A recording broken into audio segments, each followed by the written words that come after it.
미용 총론, 미용 기능장을 조금 더 공부를 용이하게 할 수 있는 방법이 없을까 싶어서 제가 이론을 정리해 드리기로 했어요.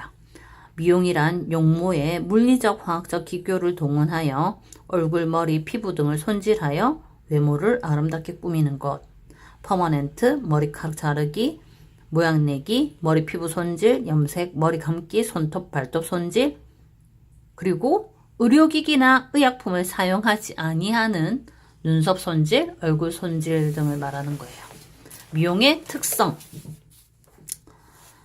미용은 미용사 의사표현이 제한되는, 그 다음에 소재는 고객이므로 임의의 소재를 바꿀 수가 없어요. 소재 선정의 제한. 미용사는 여건에 관계없이 시간적 제한을 받아요. 정적 예술. 하지만 고객의 신체 일부를 그대로 대상으로 하므로 고객의 표정, 복장 등을 고려하여야 미적 효과를 내어야 돼요. 미용은 위와 같은 조건을 제한을 받는 부용예술. 미용사의 자질과 우수한 기술이 요구되는 작업이에요. 미용의 과정은 소재 확인, 구상, 제작, 보정 순이고요. 소재는 고객의 신체 일부이므로 제한적이에요. 고객의 용모는 개인마다 다르기 때문에 개성을 올바로 파악해야 개성미를 연출하고요. 구상은 고객을 소재로 삼아 특징을 살려 개성미를 표현하는 계획이에요. 자, 소재를 먼저 확인을 하고요. 구상을 하고, 구상을 하는 과정에 있어서 고객의 의견과 요구를 참고하여 견해차를 좁혀야죠. 제작 들어갈게요. 구상의 구체적 표현 단계로 끝나면 즉시 제작에 들어가야 돼요. 미용사는 예술적 기교를 발휘하여 고객의 개성을 충분히 표현해야 돼요. 자, 그리고 보정이죠. 보정. 제작 과정을 끝낸 다음 전체적인 모습을 종합적으로 관찰하여 미적 조화와 부족함이 없는지 살펴야 해요. 자, 그러므로 미용 시술 시 유의사항은 장소, 연령, 직업, 계절, 기온, 습도, 온도, 성격에 따라서. 미용사의 사명은 공중위생상, 위생관리, 안전유지에 소홀해서는 안 되며 고객에 대한 대인관계를 적절히 할 수 있는 기본적인 소양을 갖추어야 돼요. 그리고 시대의 문화와 풍속을 건전하게 유도하여야 하고요. 고객의 개성미를 연출해야 해요. 미용 작업의 자세. 작업 대상의 높이는 자기 심장 높이와 평행한 수준으로 하는 게 바람직해요. 그 다음에 불안정한 작업 자세는 피로와 권태를 초래할 수 있고요. 안구에서 약 25cm 정도가 적합합니다. 실내 조명 온도는 75룩스 정도로 밝게 유지하여야 하고요. 미용사는 무릎을 굽히지 말고 허리선부터 굽힌대요. 샴푸 시에는 발을 약 15cm 정도를 벌리고 등을 곧게 펴서 바른 자세를 유지하며 등을 굽히지 않고 허리선을 구부려서 손님 위로 너무 가까이 구부려지지 않도록 하여야 됩니다.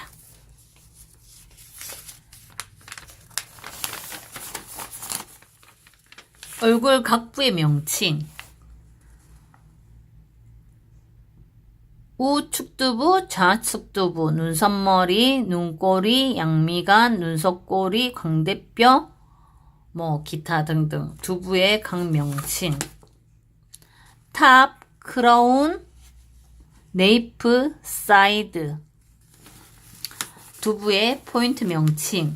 이어 포인트, 센터 포인트, 탑 포인트, 골덴 포인트, 백 포인트, 네이프 포인트, 프론트 사이드 포인트, 프론트 사이드 포인트, 사이드 코너 포인트, 이어 백 포인트, 네이프 사이드 포인트, 센터 탑 미디움 포인트, 탑 골덴 미디움 포인트, 골덴 백 미디움 포인트, 백 네이프 미디움 포인트. 이런 포인트들은 일단 미용장 실기에도 너무 많이 나오기 때문에 실기에 영어로 약자로 나오기도 하지만 이렇게 풀이들이 또 나와질 수도 있어요.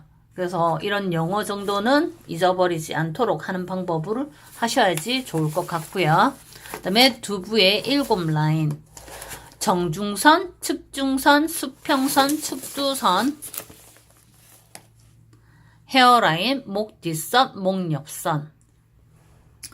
간혹 가다가 목 뒷선, 넥, 백 라인, 그 다음에 목 옆선, 넥 사이드 라인 이렇게 나올 경우도 있어요. 그래서 그런 부분들을 유념하셔야 되시고요.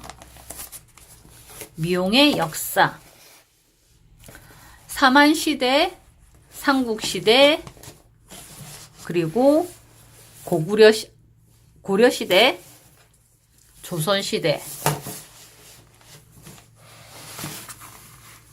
자, 상고시대부터 사만시대는 머리 치장을 수발뿐 아니라 갓을 쓰는 일로부터 화장까지 포함하여 인간이 머리카락에 신경을 쓰게 된 기원을 확실히 알기는 어렵지만 이렇게 머리 치장을 하였다. 상고시대는 농경 정착 생활이 가져다 준 여유가 용모를 아름답게 추구하는 본뜻을 발동시켰을 것으로 추측된다. 이건 단지 추측이에요. 왜냐, 단군 조선시대 때 머리를 개수하는 법을 가르쳤다라는 그 책에 기록이 있대요. 삼국시대. 삼국시대는 고구려, 백제, 신라시대를 말하죠.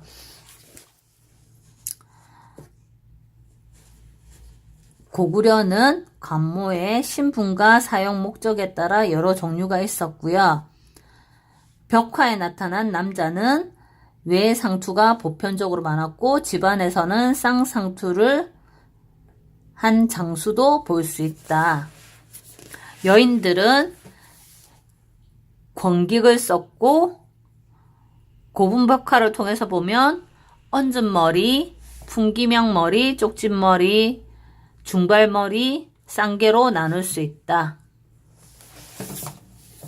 백제, 머리 모양에 관해서는 중국 문헌에 여자의 경우 편발로 뒤로 늘어뜨리는데 출가하면 양쪽으로 나누어 머리 위에 둥글게 틀었다고 한대요.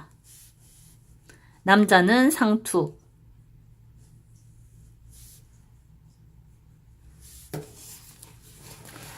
신라시대에는 신라인의 가채는 중국을 비롯한 다른 나라까지 우수성이 알려지게 되었다. 신라인의 가채가 중국보다 아름다운 까닭은 동백 아주까리 수여의 열매로 머리기름을 제조하여 머리를 손질하였기 때문이다. 미혼녀와 출가녀의 머리 구분. 미혼녀는 채머리, 출가녀 머리는 쪽머리, 거기에 비녀, 구슬, 무늬가 있는 비당 장식을 사용하였대요. 송이신라 시대는 화장품 제조 기술이 발달.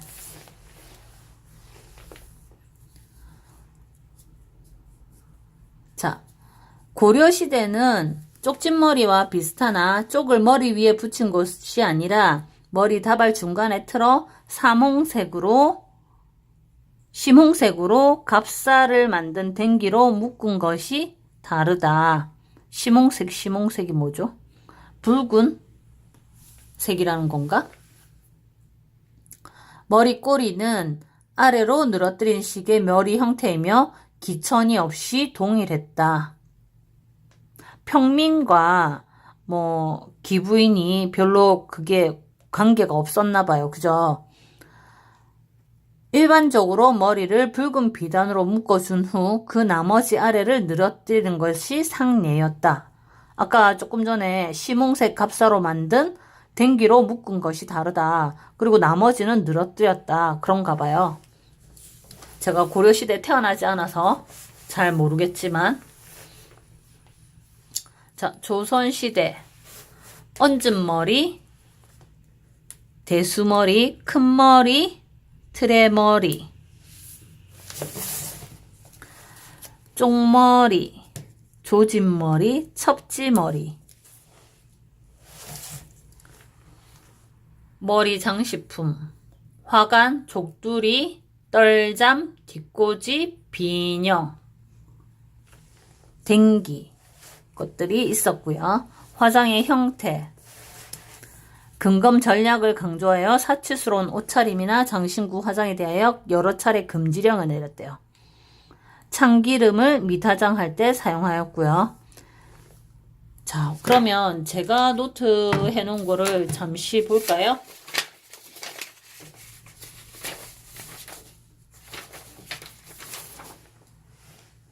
자, 조선시대 미용은요, 피부 손질 위주의 담장이 주를 이루었어요. 기생은 농잠이고요. 조선시대 중엽부터 일반인의 분화장이 주로 신부화장에만 쓰였고요. 밑화장에는 참기름을 바르고 닦아냈으며 눈썹은 혼례에 앞서 모시실로 밀어내고 다시 그렸대요. 분화장을 하고 볼과 이마에는 연지곤지를 찍었고요. 영종조 때 가채 금지령이 내려졌어요. 너무 이렇게 외모를 많이 꾸미는 거는 별로 좋지 않다 해서 그렇게 금지령이 내려졌었나 봐요. 자, 고구려 시대 때 잠깐 갈까요?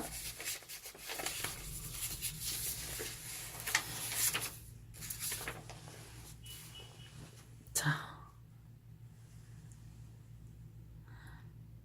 삼국시대 미용의 고구려는 얹은머리, 쪽머리, 풍기명머리, 중발머리, 그 다음에 백제는 남자는 상투, 여자는 쪽머리, 신라는 향료와 향수를 제조했고 영육 일치사상, 두발 형태로 신부 아닙니다. 신분과 지위를 나타냈어요.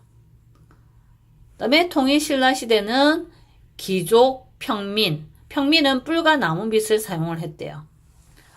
장식용으로 빗이 되게 유행했나봐요. 고려시대 때 기생은 분대화장, 평민은 비분대화장. 고려 말에는 염색을 서민도 했는데요. 숯, 재, 온나무 등으로 했대요. 관청에서는 미용 용구를 만드는 사람들도 있었대요. 그리고 교방에서는 기생을 훈련시키고 분대 화장을 전파시켰고요. 면약이라는 화장품이 사용되고 두발 염색이 행해졌대요.